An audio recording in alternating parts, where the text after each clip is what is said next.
El acontecer de América Latina, Estados Unidos y el mundo con Red Mundial de Noticias a través de Radio Cántico Nuevo. Red Mundial de Noticias con Johnny Romero. Comienza ahora. Hola, ¿qué tal? Aquí está la información en Red Mundial de Noticias con el apoyo de la BOA, una fuente de información confiable. Aquí están los titulares de las más importantes noticias ocurridas en el mundo hasta este momento.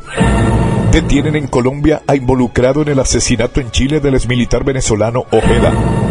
Votación en elecciones de Ecuador comienza en cárceles, epicentro de violencia criminal. La presidenta del Perú afirma que muchas ONG han priorizado los derechos de criminales. Una falsedad intolerable. Panamá desmiente que los barcos del gobierno de Estados Unidos vayan a atravesar el canal sin pagar. La Guardia Nacional de México recorre la peligrosa frontera de Tamaulipas con Estados Unidos. Agentes de migración podrán interrogar a estudiantes en buses de un distrito en Texas. Donald Trump sanciona a la Corte Penal Internacional y la califica de ilegítima.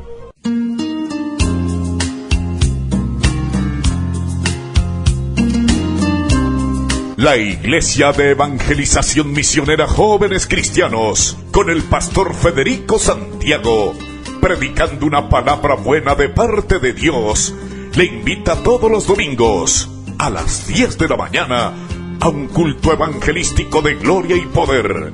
Nuestro templo está ubicado en el 756 de McDonald Avenue, en Brooklyn, New York.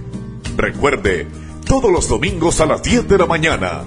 Para más información, llámanos al 718-216-6218. Todos están cordialmente invitados. Aquí están las noticias, Washington.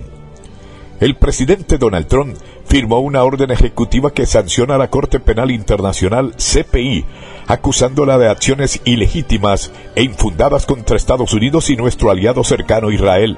La medida impone restricciones financieras y de visado a las personas y sus familias que colaboren en las investigaciones de la CPI sobre ciudadanos estadounidenses o aliados. Trump firmó la medida mientras el primer ministro israelí, Benjamín Netanyahu, visitaba Washington. En noviembre pasado, la CPI emitió una orden de arresto contra Netanyahu por presuntos crímenes de guerra en Gaza, lo que Israel niega. La CPI también emitió una orden de arresto contra un comandante de Hamas. Una hoja informativa de la Casa Blanca que circuló ayer en la mañana acusaba a la CPI con sede en La Haya de crear una vergonzosa equivalencia moral entre Hamas e Israel al emitir las órdenes al mismo tiempo. La orden ejecutiva de Trump dice que las recientes acciones de la CPI sientan un precedente peligroso que pone en peligro a los estadounidenses al exponerlos a acoso, abuso y posible arresto. Esta conducta maligna a su vez amenaza con infringir la soberanía de Estados Unidos y socava la importante labor de seguridad nacional y política exterior del gobierno de Estados Unidos y de nuestros aliados, incluido Israel, dice la orden. Añade que ambas naciones, Estados Unidos e Israel, son democracias prósperas con ejército que se adhieren estrictamente a las leyes de guerra. Nueva York. La Casa Blanca está preparando una orden ejecutiva para recortar miles de puestos de trabajo del Departamento de Salud y Servicios Humanos, HSS, por sus siglas en inglés, de Estados Unidos, según la información de The Wall Street Journal, citando fuentes informadas de la operación pero no especificadas. La orden establecerá que la Administración de Alimentos y Medicamentos, FDA, los Centros para el Control y la Prevención de Enfermedades, CDC, y las otras agencias de salud tendrán que recortar un porcentaje no precisado de sus empleados. Según Wall Street Journal, la orden podría llegar la semana que viene después de que los trabajadores afectados tengan la oportunidad de aceptar una indemnización, aunque el contenido de la orden todavía no se ha concretado. El Departamento de Salud y Servicios Humanos, HSS, sería el más afectado en estos recortes, puesto que emplea más de 80,000 personas. Este departamento incluye los Institutos Nacionales de Salud, los Centros de Servicio de Medicare y Medicaid, y la FDA y los CDC. en función del número de trabajadores de los que prescindan y las áreas específicas en las que se encuentren. Los recortes en la plantilla podrían afectar a varias iniciativas de las que se encargan estas agencias, como la aprobación de nuevos medicamentos, el rastreo de la gripe aviar o la investigación del cáncer. Según Wall Street Journal, reporta que se ha pedido a los funcionarios de las agencias que preparen listas donde se distingan los trabajadores esenciales en período de prueba y que deben ser retenidos de los empleados que no desempeñan este tipo de funciones. El último brote de gripe aviar está acabando con bandadas de pollos y elevando los precios de los huevos en Estados Unidos, mientras que los minoristas y los consumidores están sintiendo la presión económica. Los estadounidenses están cambiando sus hábitos de consumo a medida que el precio de los huevos continúa aumentando en el país debido a un brote de gripe aviar que causó una alta mortalidad en estas aves. Sadet Amayu, consumidor de ese producto alimenticio, comentó a La Voz de América. Una caja de huevos solía costar alrededor de $3.50. Ahora cuesta $6.50 y algo así. Solía consumir tal vez alrededor de una docena de huevos a la semana, ahora como tal vez una docena de huevos cada 2 semanas. Según datos oficiales, los precios de los huevos rara vez superaron los $2 por docena en los 6 años previos al brote de H5N1 de 2022, pero el aumento ha sido pronunciado desde finales del año pasado y los consumidores pagaron hasta $7 por docena de huevos en enero. Jane Luque, profesor asistente en el Departamento de Economía, Agricultura Alimentaria y de Recursos de la Universidad Estatal de Michigan, explicó: vemos que los minoristas que compran huevos al por mayor han comenzado a traspasar esos precios a los consumidores. Para que el precio de los huevos se estabilice, realmente tenemos que ver una estabilización en nuestros suministros y eso requerirá que controlemos la influenza aviar. Los expertos, agricultores y consumidores esperan que eventualmente los grandes productores de alimentos encuentren maneras de proteger a sus aves de la gripe aviar y que los precios de los huevos vuelvan a bajar. Washington. Agentes de la patrulla fronteriza podrán interrogar a los estudiantes que tomen los buses escolares de un distrito en el sur de Texas, informaron hoy medios locales. En una publicación en Facebook, la encargada del distrito escolar, Alice, alertó a las familias de la posibilidad de que las autoridades entren en los buses cuando estos pasen por los controles de migración a la salida del Valle del Río Grande, una zona fronteriza con México. Si se encuentra un estudiante sin la documentación adecuada, podría ser bajado del bus y posiblemente deportado bajo las políticas migratorias actuales, escribió la superintendenta del distrito, Alicia Trevino, en una publicación que ya fue eliminada. El jefe de la patrulla fronteriza, Mike Bank, aseguró a la cadena Fox News que la afirmación de Trevino no es cierta y calificó de absurda la idea de que los agentes de migración vayan detrás de buses escolares y de menores de edad.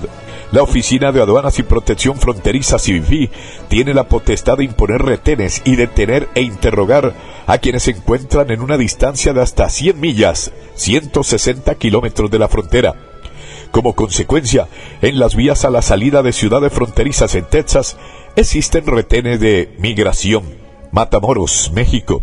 En el límite del estado mexicano de Tamaulipas con Estados Unidos, considerada la frontera más peligrosa, 300 agentes de la Guardia Nacional fueron desplegados ayer como parte del acuerdo que sostuvo el gobierno de la presidenta de México, Claudia Sheinbaum, con su homólogo estadounidense Donald Trump, para inhibir el tráfico de drogas, armas y personas. La operación Frontera Norte de Tamaulipas consistió en el despliegue de 144 militares en la ciudad fronteriza de Matamoros, colindante con Brownsville, Texas, y el resto en las localidades de Mier, Nuevo Laredo y Reynosa, zonas donde la violencia persiste. El objetivo es inhibir el tráfico de drogas, inhibir el tráfico de personas y también del sur al norte hacia México, inhibir el tráfico de armas, comentó el inspector de la Guardia Nacional Diego Rangel. Desde el martes pasado, los agentes han llegado a la zona fronteriza, pero hasta ayer comenzaron a patrullar las calles de la localidad. Por la mañana los militares salieron del 8º Regimiento de Caballería Motorizada en Matamoros para recorrer las principales vías de la ciudad y habilitar el primer retén para revisar vehículos.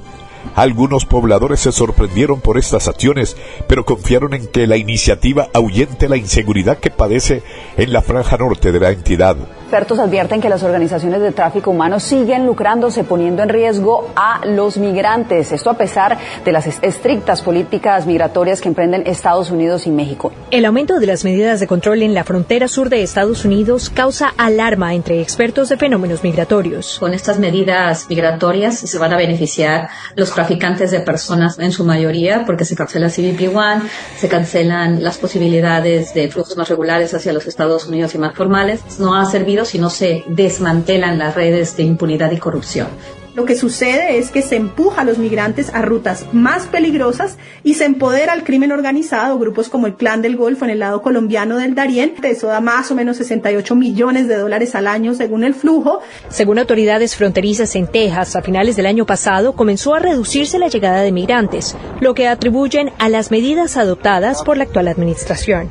Human Rights Watch afirma que el flujo migratorio por la selva del Darién es considerable, aún pese a la reducción de 200.000 migrantes experimentada en 2024 con respecto a 2023, cuando cruzaron 500.000 personas. Están en una circunstancia tanto peor que sienten que no tienen nada que perder. Hemos hablado incluso con mujeres que saben que el riesgo de violencia sexual a través del Darién es altísimo, que llevan con ellas y para sus hijas la píldora del día después. A poco más de 2 semanas de iniciada la segunda administración del presidente Donald Trump, funcionarios de su gobierno celebran la reducción de cruces irregulares en la frontera sur del país. Desde que el presidente Trump asumió el cargo, hemos tenido una disminución del 93% en los cruces fronterizos. Las autoridades estadounidenses mantienen el mensaje para que las personas eviten trasladarse a Estados Unidos si no tienen la debida documentación debido a los numerosos riesgos que conlleva la travesía. Laura Sepúlveda, Texas. Ciudad de México. 3 de cada 4 mexicanos, un 74%, están en contra de colaborar con Estados Unidos para combatir el crimen organizado tras la llegada de Donald Trump a la presidencia de ese país, 28 puntos porcentuales más que el 46% que rechazaba esta medida hace 2 años, reveló una encuesta del Financiero. Según la opinión de la mayoría de encuestados por el diario, días después del regreso de Trump a la Casa Blanca, México debe defender la soberanía nacional y no permitir que Estados Unidos se meta en los asuntos del país. En contraste, solo un 24% respalda la colaboración bilateral contra el crimen organizado, es decir, 29 puntos porcentuales, menos que el 53% que apoyaba esta idea en marzo de 2023, cuando el mandatario de Estados Unidos era Joe Biden. Los que más apoyan la defensa de la soberanía se identifican como partidario del oficialismo, 77%, seguidos de los apartidistas, 73%, y los opositores al gobierno, 64%. Además, este año el sondeo también consultó la opinión sobre emplear fuerzas militares de Estados Unidos para combatir a los carteles mexicanos, sobre lo que un 62% se manifestó en desacuerdo y un 37% de acuerdo, mientras que un 68% considera mal o muy mal que Estados Unidos considera a los carteles como grupos terroristas internacionales, frente a un 26% que lo ve bien o muy bien. La encuesta se realizó vía telefónica a 900 adultos del 23 al 27 de enero con un nivel de confianza del 95% y un margen de error del 3,3%. Ciudad de Panamá. Panamá desmintió al gobierno de Donald Trump y negó que los barcos del gobierno de Estados Unidos vayan a atravesar el canal sin pagar. El gobierno de Estados Unidos aseguró en una publicación de X que sus buques no pagarán por transitar el canal de Panamá, pero la administración de dicha vía interoceánica negó haber implementado algún cambio en sus tarifas. El anuncio lo realizó en primer lugar el Departamento de Estado de Estados Unidos y fue desmentido por la autoridad del canal de Panamá horas después. El gobierno de Panamá ha acordado no cobrar más tarifas a los buques del gobierno de Estados Unidos por transitar el canal, señaló el Departamento de Estado. La publicación también dice que el acuerdo le ahorraría millones de dólares cada año al país. En respuesta, la ACP divulgó un comunicado en el que expresó que esta facultad para fijar los peajes y otros derechos para transitar el canal no han realizado ningún ajuste a los mismos. Indicó además que están abiertos al diálogo. Con absoluta responsabilidad, la autoridad del Canal de Panamá, como ha indicado, está en disposición para establecer un diálogo con los funcionarios pertinentes de Estados Unidos respecto al tránsito de buques de guerra de dicho país, dijo. En una rueda de prensa en la mañana de ayer, el presidente de Panamá, José Raúl Mulino, señaló que le había informado al secretario de la Defensa de Estados Unidos, Pete Hegseth, que ni él ni la ACP tienen la potestad de exonerar a Estados Unidos de las tarifas de los peajes en el Canal de Panamá. Por tanto, señaló que le sorprende muchísimo el comunicado del Departamento de Estado y que es una falsedad intolerable. Mientras se ultiman los detalles de cómo Guatemala recibirá y repatriará a migrantes de otras nacionalidades deportados por Estados Unidos, Eugenia Sagastume nos reporta que hay gran expectativa en el país centroamericano. Opiniones a favor. Guatemala es un país bendecido y no es un país envidioso. Guatemala siempre da la mano al necesitado. Y en contra. Si vienen delincuentes, ¿verdad? Y aquí hay delincuencia y más delincuencia. Surgen tras el anuncio del presidente Bernardo Arévalo acerca de la recepción de deportados de otras nacionalidades. Mientras no se tienen detalles sobre cuánto tiempo permanecerán en Guatemala y cómo los enviarán a sus países, hay mucha expectativa. La problemática es de que no hay trabajo. Y en lo que vine de Estados Unidos, he trabajado una semana. A criterio de la directora del Instituto de Investigación de la Universidad Rafael Andívar, el acuerdo es diferente al tercer país seguro, pues los migrantes extranjeros no van a esperar en Guatemala mientras solicitan asilo en Estados Unidos. No nos estamos ofreciendo a poder dejarles en Guatemala. Sin embargo, sí hay que tener mucho cuidado, puesto que es posible que algunos países no quieran recibir a sus connacionales. Una situación que podría salirse de control. Claro que es un riesgo, claro que se pueden generar condiciones de mayores cinturones de miseria y esto es lo que se debe de evitar. Los detalles del procedimiento que se tendrá para repatriar a los deportados que vengan de otras nacionalidades, que inicialmente serán centroamericanos, están por definirse a través de mesas de trabajo binacionales, según el presidente Bernardo Arévalo. Eugenia Sagastume, Guatemala. San Salvador. El Salvador elevó la deuda estatal con los fondos privados de pensiones alimentados por los trabajadores en más de $1.000 millones en todo 2024 para superar los $10.525 millones en total, según datos del Banco Central de Reserva, consultados hoy. Las cifras del Banco Central de Reserva, retoma del Instituto Salvadoreño de Pensiones, indican que entre enero y diciembre de 2024 el gobierno habría tomado $1.031,39 millones, dado que la deuda pasó de $9.494,57 millones en diciembre de 2023 a $10.525,96 millones en diciembre de 2024.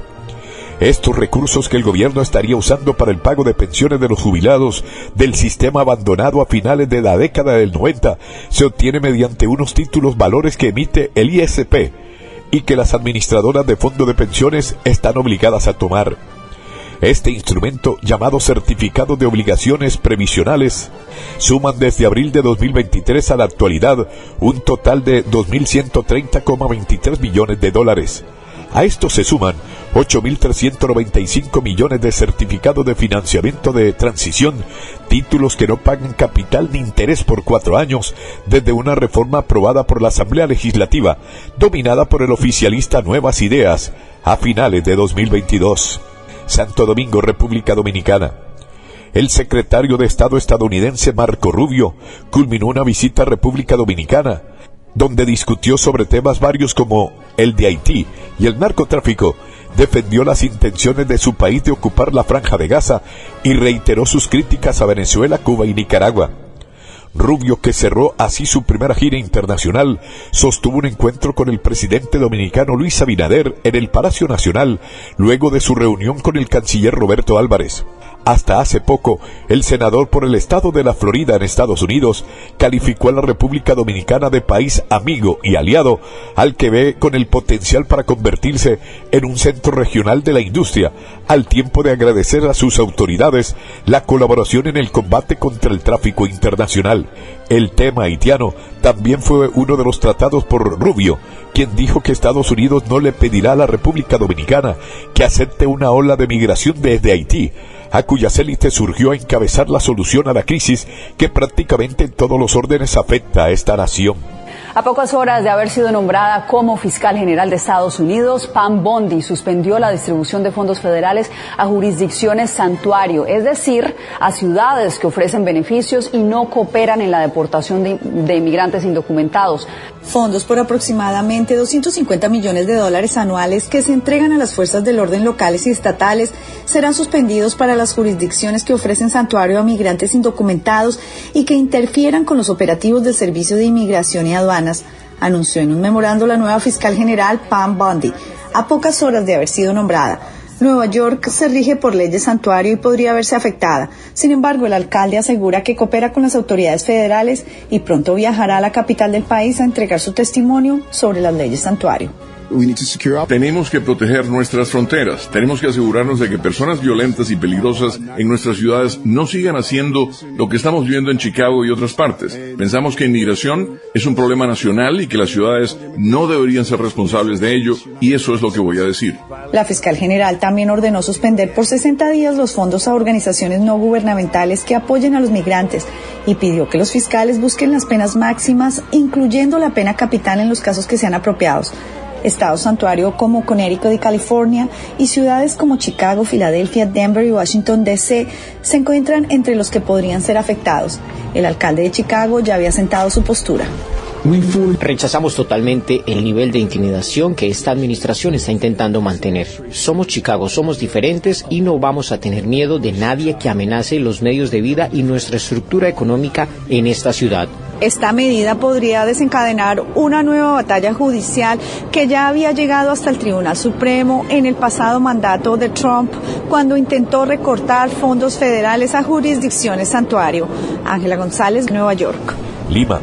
La presidenta del Perú, Dina Boluarte, afirmó que ha habido muchas ONG que han financiado con dinero extranjero los derechos de criminales, sin especificar cuáles, y que esto puede erosionar la seguridad, democracia y soberanía de las naciones.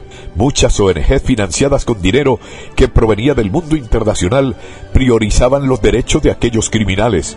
En muchos países hemos visto cómo este concepto ha sido tergiversado para justificar agendas que erosionan la seguridad, desestabilizan las democracias y debilitan la soberanía de las naciones, dijo la presidenta en la inauguración de una maestría en los derechos humanos en Lima. En este sentido, indicó que la visión de su gobierno es que los derechos humanos deben proteger la libertad individual, el derecho a la propiedad y a la seguridad jurídica, sin que sean excusas para el caos o la impunidad. No podemos permitir que el discurso de los derechos humanos sea utilizado como un arma ideológica para socavar la autoridad del Estado y deslegitimar el principio del orden. No podemos permitir que los derechos humanos sean privilegio de los criminales, mientras nuestra Policía Nacional y las Fuerzas Armadas eran abandonadas a su suerte, agregó Boluarte. Quito. La votación anticipada para las elecciones generales de Ecuador comenzó en las cárceles, epicentro de la crisis de la violencia criminal que ha llevado al país a ser el primero de Latinoamérica en índice de homicidios, donde sufragarán los presos sin condena firme. Un total de 6.218 reclusos estaban habilitados para votar en 42 centros de privación de la libertad, lo que supone aproximadamente el 18,5% de los más de 33.400 presos que se encuentran actualmente dentro de las cárceles ecuatorianas, según cifras oficiales. Al final de la jornada, votaron 1.414 reos, lo que representa al 22,7% del padrón electoral dentro del sistema penitenciario de Ecuador. En las prisiones de Ecuador han sido asesinadas más de 500 presos entre 2021 y 2024, la mayoría en una serie de matanzas entre bandas criminales rivales que dominaban los centros carcelarios, hasta la militarización de las cárceles ordenadas por el actual presidente Daniel Noboa. El ingreso de las Fuerzas Armadas a las cárceles se dio como parte del conflicto armado interno declarado por Noboa a nivel nacional desde inicios de 2024 para enfrentar a las bandas criminales a las que pasó a catalogar como grupos terroristas. En el acto inaugural de la votación en las prisiones, la presidenta del Consejo Nacional Electoral de Ecuador, Diana Atamaín, destacó que la jornada de votación en las cárceles se desarrollará bajo estrictas medidas de seguridad y con la supervisión de la policía y las Fuerzas Armadas. Néstor Aguilera tiene otras noticias desde Quito. Declarar al Tren de Aragua como grupo terrorista. Una vez que el presidente ecuatoriano Daniel Noboa emitió un decreto con esa declaratoria, persisten reservas sobre la operación del Tren de Aragua en Ecuador. Para el director del programa de investigación Orden, Conflicto y Violencia de la Universidad Central, Luis Córdoba, la decisión del mandatario, quien aspira a reelegirse este domingo para 4 años más, responde a un alineamiento de los intereses de su gobierno con la agenda del presidente Donald Trump en Estados Unidos. Lo que pretende Daniel Noboa con este decreto es darle señales al gobierno de Trump sobre su voluntad para alinearse y esperar un espaldarazo en esta contienda electoral. El investigador también es crítico con la declaratoria por los gastos que representa en defensa.